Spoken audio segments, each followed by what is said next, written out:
One of the best things about buying an electric car is you don't have to go to a petrol station anymore, so the amount of time you save is unbelievable. Everyone wonders how quick it is. It's literally the fastest thing you can do when you come home from work. You can plug it in every night if you wanted to, or just when it gets low. So this is how I plug mine in outside my house with my home charger.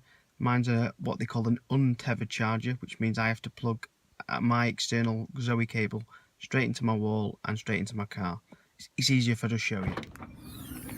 Of course, Laura's not neatly put the cable away back in the Renault Zoe cable bag, so it's a complete mess.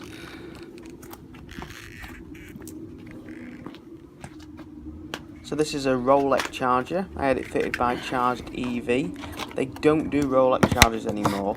They've gone down to the Chargemaster route since they've been bought out by OVO Energy.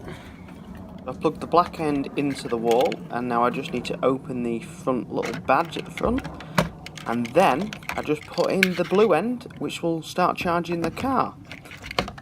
Now I like to just quickly look at the dash on the car to make sure it has started charging. It does perform system checks at first, so it'll say here ongoing diagnostic checks, and then as soon as it says time remaining, you know it started charging and there's no problems. The reason I went for an untethered connection is if I do change to a Type 1 plug, I can just buy the cable, plug it in, that's it. I don't have to buy any adapters. It means that it's neater outside my house. I've not got a cable all wrapped up that stops me getting into the garage. I just think they look better and they're neater, and they are more sort of future proof if you do change your electric car. I don't like adapters, they cause clutter. You've got clutter in your boot and you've got to take a load of adapters around with you. I just think it's annoying. I wish everyone just used a Type 2 plug. It's definitely the best of all the plugs invented, but then again it was designed by a German, so what do you expect? The other thing you notice, when I plugged the car in, it said time to charge 2 hours 55 minutes. You don't have to fully charge your car to 100%. You can unplug it anytime. You can give it a 10-minute burst, a 20-minute burst. Now I've got a 32 amp charger, which is one of the highest you can get on a normal domestic use. There's some people who sell a higher one, but 32 amps to me is more than sufficient. And the reason I say more sufficient is most people will charge overnight when they go to sleep. For some people, 16 amp is sufficient, but if you want to future-proof yourself, get a 32 amp. And the reason I say that is at the moment, most of the batteries in the Renault Zoe and stuff like that are a fairly small battery. Fully charging that time's fine. If you decide in the future that you're going to buy a Tesla and it's got a huge 100 kilowatt battery, that 3-hour charging time suddenly becomes huge. So it's much better to have a 32 amp charger, and then you're future-proofing yourself. If you do change to a bigger battery car, you've got that capacity in your charger to charge it quicker. If you went for a 16 amp and you bought a Tesla with a 100 kilowatt battery, it would take forever to charge. It wouldn't be practical to charge your car at home anymore.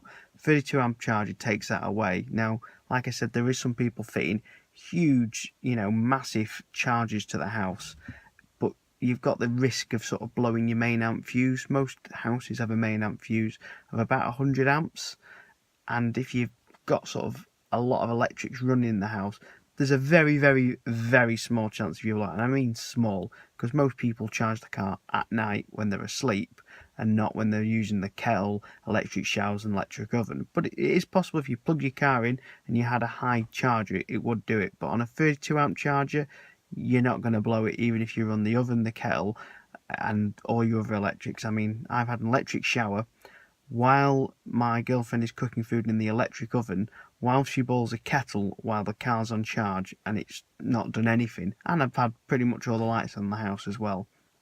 So don't worry, it's very, very unlikely that you'll ever blow your main amp fuse unless you go for higher than the 32 amps. But whoever fits it will check your main amp fuse and other things to make sure you are, versatile to have that fitted. The other thing to note is the amount of time you save not going to the petrol stations, because most of us, when we have a petrol car, we don't go to the petrol station en route, although we do sometimes if we're desperate. We usually seek out the petrol station that sells the cheapest fuel, which means going off route. Now, even if you're driving to the one en route, the time it takes you to get out your car, open your fuel cap, take the fuel cap off, put your Tesco Club card in, put your PIN number in, and then deliver the fuel into your car and pump it up is far longer than it takes you just to plug your car in when you get home and you're asleep and you don't notice it. It takes no time at all to plug your car in. It saves you time. We have more life social time since we've got an electric car because we're not going to petrol stations. We don't notice you charging your car. You completely forget that you've done it. Best part about an electric car you can get is just that you plug it in, go to bed, that's it. Now, the thing about a lot of people have been doing is setting a schedule on their Renault Zoe for charging at night. If you've got what they call an economy 7 metre and economy 10 metre, you'll get cheaper energy at night. For the mileage we do and for the amount of times we charge our car, we're on a £7,500 mile package.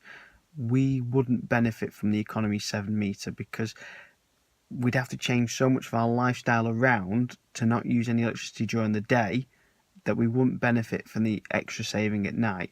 But if you are doing a lot more mileage in your Zoe, or you've got a higher powered electric car and you're doing a lot more charging in a week, then the economy 7 will probably be cheaper for you. But you need to work out that compared to other electrics you use in the house. So using the electric oven to cook your food, using electric shower, your lights, your dryer. If you can schedule all the washing and drying on your washing machine, most of them now have a delayed option. You can delay it. If you can delay all them tonight and limit your electricity use during the day, you'll save a lot more in economy 7. But for me personally, it wouldn't work out. I wouldn't save enough. The other thing to move on to is the fact that I've got the Rolex charger and I could have had the Charge Master. That was it, Charge Master. The reason I went for Rolex is I preferred the look of it. I just thought it was a better looking thing. When I did a little bit of research, the only problem I could find with the Rolex was that the RCD on the older models used to trip out, but they seem to have sorted that. Now, I've had mine for 4 months and it's not tripped out once. It's been fine. The look of it to me was the main reason I had it fitted, and I did prefer sort of some of the reliability reports on it. But Charge Master seems to be working fine for pretty much anyone who's in the Renault Zoe Zonies Club. A lot of people have them fitted. I think it's the one that Renault fit you for free if you buy a Renault Zoe. That's the one that they choose to fit you. But I just personally preferred the Rolex. It's nothing to say that the Rolex better. But if anyone's got an opinion on which one they think's better, comment below. But they all seem to pretty much be the same. They all charge your car. To me, it was just looks. And also, slightly cheaper, the Rolex charger. I had it fitted by Charged EV. They don't fit them anymore, as mentioned previously. I hope you've liked this video. And if you haven't already, give it a like and a thumbs up. And if you enjoy videos like this and talking about electric cars, please subscribe to my channel below here. And we'll make more videos like this. Thanks very much. Thanks for watching.